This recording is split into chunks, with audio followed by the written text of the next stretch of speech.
మనం వైవర్తక పురాణంలో చెప్పిన దాని ఆధారం ప్రకారంగా ఏ మానవుడైతే పూర్వజన్మలో చేసుకున్నటువంటి పాప కర్మం ఈ జన్మలో మానవుడికి ఏ పని తలపెట్టినా ఆ పనికి ఆ పాపకర్మం అడ్డుగోడగా పడి ఆ పనిని సక్రమంగా నిర్వర్తించనీయదగా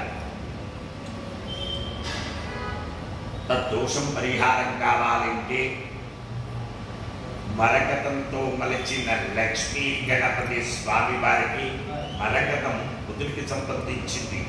బుధుడు బుద్ధికారకుడు, ఐశ్వర్యకారకుడు, వ్యాపారకారకుడు, ఇష్టకామ్యార్థ సిద్ధికారకుడు, విద్యాకారకుడు, ఉద్యోగకారకుడు, అలాగే వివాహకారకుడు, సంతానకారకుడు కూడా.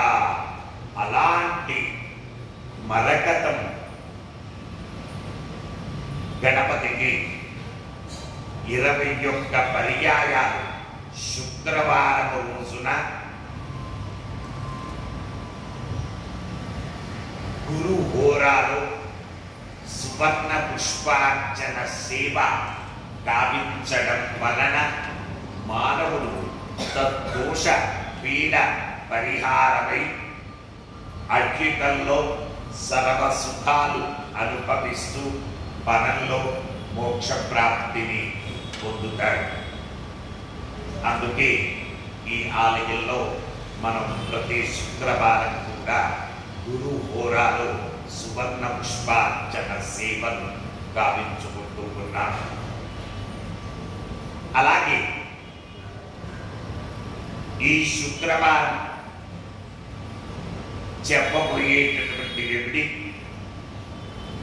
మానవుడు ఆర్థికంగా ఇబ్బందులు పడుతూ ఆర్థిక స్థిరత్వం లేక నానా రకాలైనటువంటి బాధలు పడుతూ ఉంటాడు.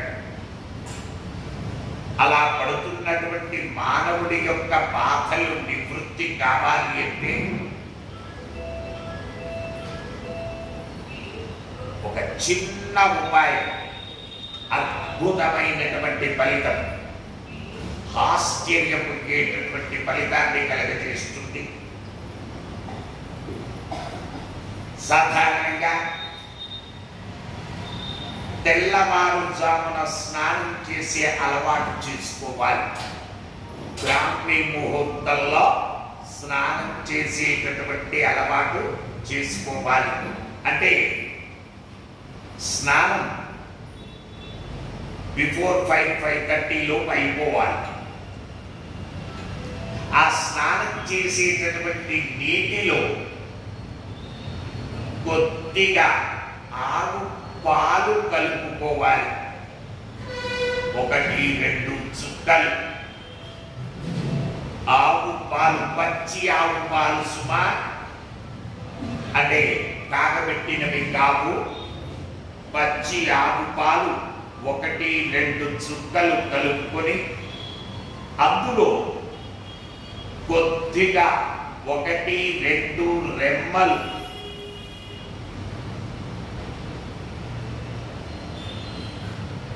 కుంకుమ పువ్వులు వేసుకోవాలి. 1-2 రెమ్మలు కుంకుమ పువ్వు వేసుకొని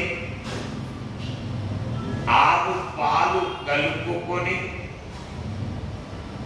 స్నానం చేయడం వలన ఆ పూర్వ జన్మ పాప కర్మ రహితుడై అత్యధికంగా స్థిర ద్రవ్యం కలుగుతుంది, ఇంట్లో డబ్బు నిలబడుతుంది, అష్టైశ్వర్య సంప్రాప్తి కలుగుతుంది. కాబట్టి ఈ ప్రకారంగా కేవలం 41 రోజులు వరుసగా స్నానం చేసి మీరే చూడండి ఎంత చక్కని ఫలితం ఉంటుందో. వచ్చే వారం మరొక రెమెడీతో మనం కలుసుకుందాం. శుభమస్తు.